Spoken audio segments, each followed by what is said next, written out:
కొంతమనిషి తినడాని కోసమే బ్రతుకుతారు. అందులో నేనొక్కదాన్ని. వైజాగ్ వెళ్ళాను కాబట్టి ఇక్కడ ఫుడ్ చాలా బాగుంటుంది. నేను తిన్నానని చెప్పడం లేదు, మీరు కూడా ట్రై చేయండి. మీరు కూడా అంటారు అవును రైట్, ఫుడ్ చాలా బాగుంటుంది. చైనీస్ ఫుడ్ అయితే ఇంకా టేస్టీగా ఉంటుంది. అన్ని దగ్గర కన్నా ఇక్కడ చైనీస్ ఫుడ్ లాగే ఉప్పు కారం ఏమీ లేకుండా చక్కగా ఉంటాయి. మీరు ఎప్పుడైనా వెళ్తే తినండి.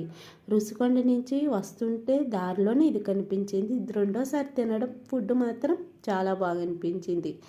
అయితే పొట్ట ఖాళీ లేకపోయినా కుల్ఫీ చూస్తే మనసు ఊరుకుంటుందా, చెరొక్కటి తీసుకున్నాం. డ్రై ఫ్రూట్ కుల్ఫీ చాలా అంటే చాలా టేస్టీగా ఉంటుంది. వైజాగ్ వచ్చిన తర్వాత డ్రై ఫ్రూట్ కుల్ఫీ అస్సలు మర్చిపోకద్దండి, తినండి.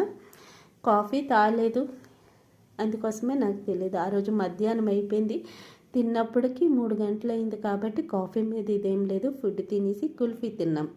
చాలా టేస్టీ అనిపించింది. చాలా వెరైటీస్, ఎన్ని వెరైటీలు కావాలంటే అన్ని వెరైటీలు. సండే కాబట్టి నాన్ వెజ్ లేకుండా వెజ్తోతే సరిపెట్టుకున్నాను. బాగా అనిపిస్తుంది కదా. చాలా తక్కువ అంట ఇలా మీల్స్ తీసుకుంటే. నాకు తెలియదు, మా చెల్లి చెప్పింది. మీరు కూడా ట్రై చేయండి. Thank you for watching. Please subscribe.